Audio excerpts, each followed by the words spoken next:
Hi, Grumpy Old Man here. The video you're about to watch is about, it's actually made two videos, but it's about doing a tarp setup with a bicycle. I want to preface it with, it's okay to laugh at my hair and my failed attempts to keep it from looking like a wackadoodle-doo. That's perfectly okay. I'm happy with it. I went on a not long, it's like 31 miles today. And I took a shower and didn't do anything to make my hair look like anything other than the wackadoodle-doo it is. So I hope you enjoy the video. My camera work is sketchy at best, but I hope you at least get enough out of it to learn something.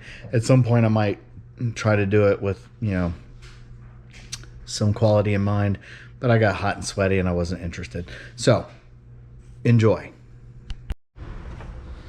All right, welcome back. So if you saw the first video setup I did, basically the tarp kind of starts over here. Lots of different adjustments you can make. You can actually make it not so low as I did in the last video, which gives you lots of airflow through if you want it. You peg it down like I did, which is a lot less airflow, which I think would probably be good in much cooler weather.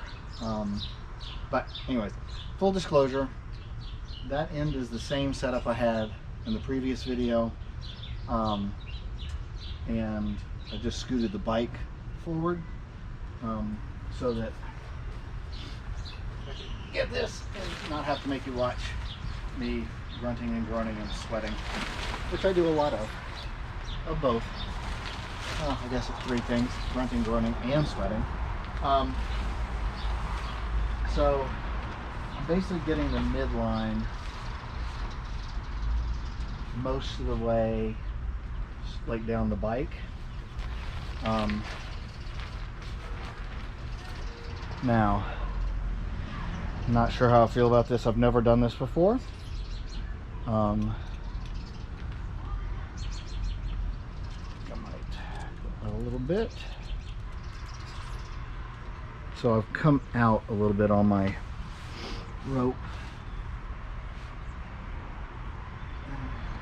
You always have to kind of know that you're gonna have to repeg stuff.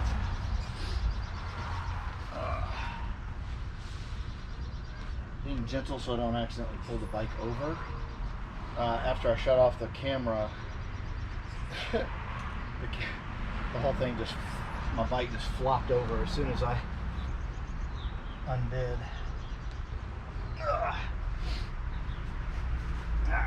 Now, airflow, I can go further out,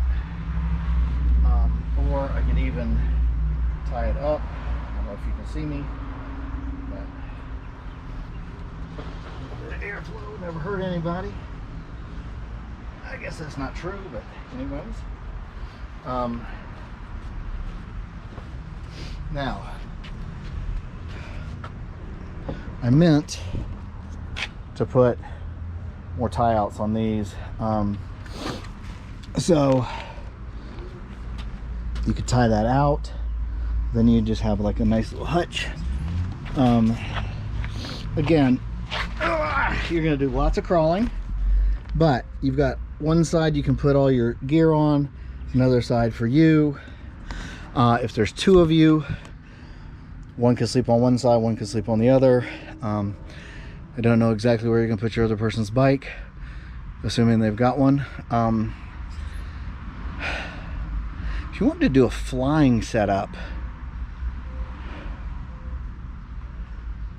yeah, I don't think that'd be wise, but you could put bikes on both sides and then tie it out, and you just have like this big space in the middle that you could do. But then you could really only do that if there was like zero chance of rain, because that middle would just be a beautiful saddle for water to gather in and fall on your head. I mowed today, and so now I'm sitting in my mowed grass on the pavement. So anyways, those are the two setups I've kind of come up with. Like I said, I just did this one. And so, sorry, I'm assuming you've watched the other one. But these are ones that you can do using your bicycle. You don't have to flip your bicycle upside down. I'm pretty sure all the videos I saw with the bikes upside down, it was mountain bikes. And even with my mountain bikes, I would struggle because I do these trips. And so, like, I have a camera mount. Not camera. Well, I do have a camera mount, but that just comes right off. I'm in a phone mount. So it just, you know, be a bigger hassle than it's worth to do that. But these are my setups, and pretty happy with them. I may actually try to sleep in there tonight. If I do, I might bring you along.